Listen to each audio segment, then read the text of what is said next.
안녕하세요. 브라더스 마인드입니다. 네, 예전에 다니던 직장을 그만두고 창업을 한 두세 차례 했었던 적이 있었는데 결과적으로는 모두 큰 성과 없이 실패로 끝났었던 적이 있었어요. 저희가 직장에서 월급을 받다가 한번 우리 스스로 좀 단돈 1,000원이더라도 직접 벌어보고 싶다는 욕구가 점점 강해지더라고요. 한마디로 돈을 버는 거에 목이 말라 있었던 거죠. 그때 때마침 저희가 살고 있던 아파트를 이제 팔게 된 거죠. 그 돈으로 투자를 어디에다 갈까 고민을 하고 있었거든요. 주변 지인이 어디에 투자를 했다라는 소문을 들었어요. 그 지인한테 한번 물어봤었던 거죠. 혹시 어디에 투자를 했냐 이렇게 물어봤죠. 그래서 토지에 투자를 했다 그렇게 얘기를 하더라고요. 본인 와이프가 토지를 분양하는 회사에서 일하고 있다고 얘기를 해줬어요. 그래서 혹시 그 마음이 있으면 자기 와이프한테 연락을 해놓을 테니까 한번 만나보라 이런 얘기를 하더라고요. 하고 투자 정보를 들어서 나쁠 건 없다라고 생각을 했던 거죠. 뭐 당장 뭐 투자를 할지 안 할지는 결정은 안 하겠지만 혹시나 모르니까 들어나 보자 해서 찾아를 가봤어요. 저 혼자 들으면 혹시나 알아듣지 못하는 것도 있을 것 같고 이해가 안 가는 것도 있을 것 같아서 제 동생과 저희 와이프와 함께 찾아간 거죠. 근데 막상 찾아가서 상담을 받아보니까 엄청나게 이제 달콤한 얘기를 하는 거죠. 이제 얘기를 들어보니까 되게 일리 있는 얘기를 많이 하고 되게 그럴싸하게 얘기를 했어요. 토지를 사면은 기본 원금의 3배 정도는 벌 수 있다. 나중에는 더 들고 있으면은 그 이상도 벌 수 있다. 이런 얘기를 했던 거죠. 뭐 주변에 개발이 된다는 호재들을 이야기도 했고요. 그런 식으로 이제 투자를 권유를 한 거죠. 그때부터 이제 저희 형제는 그동안은 돈을 못 벌었었는데 이제 돈을 벌 수 있겠구나 하면서 이제 가슴이 이제 설레이기 시작했어요. 저희 머릿속에는 밝은 장밋빛 미래가 그려졌었던 거죠. 분양 회사에서 지금 바로 투자 계약서를 써야 된다. 그렇지 않으면 지금 우리 말고도 계약을 하려는 대기자들이 줄 서 있다. 지금 바로 계약 안 하면 이 좋은 기회가 날아간다. 이런 얘기들을 하더라고요. 그러다 보니까 진짜 좋은 기회를 놓칠 것 같은 조급한 마음이 생기더라고요.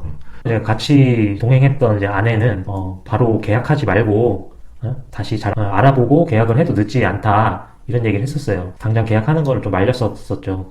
근데 저는 지금 계약을 안 하면 이런 일생일대의 좋은 기회를 놓칠까봐 아내가 하는 얘기가 귀에 잘 안 들리고 무시를 했던 거죠. 그래서 계약을 했어요. 계약금을 바로 그 자리에서 이체를 했던 거죠. 며칠 후에 제가 다니고 있는 회사에 이제 휴가를 내고 현지 답사를 했었어요. 그쪽에서도 보여주더라고요. 당당하게. 그렇게 답사도 이렇게 해주니까 슬슬 이제 신뢰감이 가는 거죠. 근데 또 때마침 그 태워줬던 차도 되게 좋은 차였어요. 뭐 외제차, 랜드로버 차 태워주고 가는 거죠. 그리고 자기네들이 또 다른 사업을 하고 있는데 카페 사업도 대규모로 하고 있다. 그래서 카페도 방문을 시켜주는 거죠. 이 회사는 여러 가지 사업을 골고루 이렇게 잘 하고 있구나 라고 생각을 하게 된 거죠. 그래서 더 신뢰감이 들었었어요. 그렇게 해서 이제 시간이 지나서 저희에게 영업을 했던 분들이랑 이제 진행사항을 듣기 위해서 한 달에 한 번 정도는 그 회사에 방문을 해서 상담을 다시 받았던 거죠. 계약 당시에는 저희가 경제적 지식이 전혀 없었던 상태였기 때문에 뭐 몰랐었는데 그 와중에 계속 이제 경제에 대한 공부, 투자에 대한 공부를 하면서 의문이 드는 거예요. 이 회사를 통해서 땅을 구입을 하는 건데 과연 이 회사가 재무적으로 건실하냐, 안전하냐에 대한 궁금증이 생기더라고요. 그래서 그런 질문을 했었죠. 상담을 해주시는 분한테. 근데 그런 거는 걱정하지 마라. 우리 회사가 얼마나 튼튼한 회사인지 너무 그 별거를 다 걱정한다 이런 얘기를 하시더라고요. 근데 나중에는 알고 보니까 그 재무가 전혀 튼튼하지 않았고 부실했던 거죠. 그렇게 해서 문제가 생겼었어요.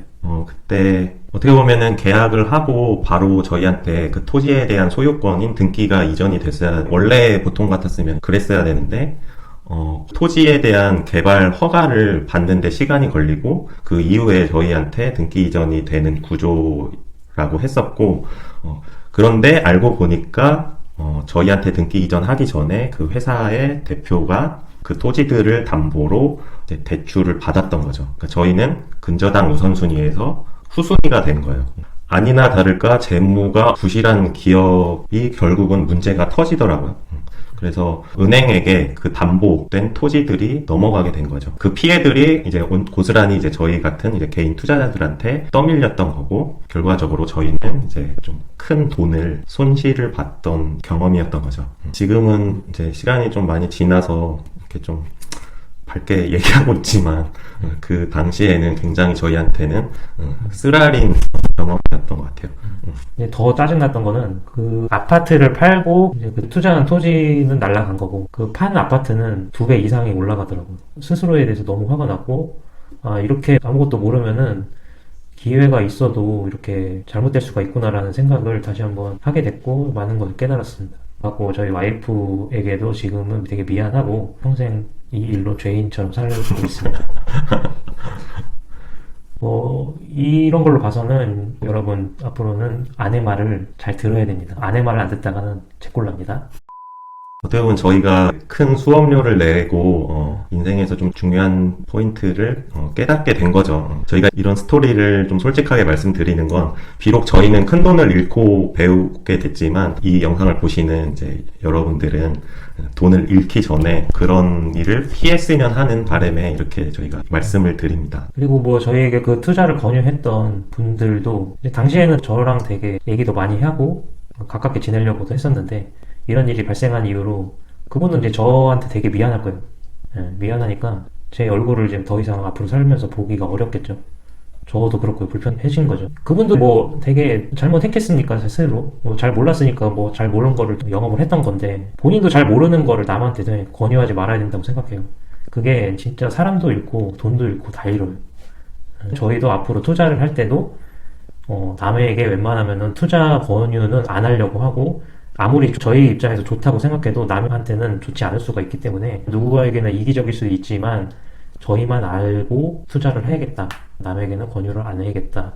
이런 생각을 다시 한번 해봅니다. 저희도 이제 이 경험을 통해서 배운 점, 그리고 또 여러분들도 한 가지만 꼭 좀 기억하셨으면 좋겠는 게 잘 모르는 거에 투자를 하면 안 된다. 그게 가장 위험한 거고 내가 잘 아는 거, 내가 스스로 공부해서 잘 아는 거에 투자를 해야 된다라는 점. 그리고 세상에 공짜는 없다. 돈을 쉽게 버는 방법은 없다. 돈을 쉽게 빨리 벌게 해주겠다라고 유혹하는 사람은 사기꾼이다라고 생각을 하시면 될 것 같아요. 저희도 사기꾼은 진짜 내 주변에 없다고 생각했거든요.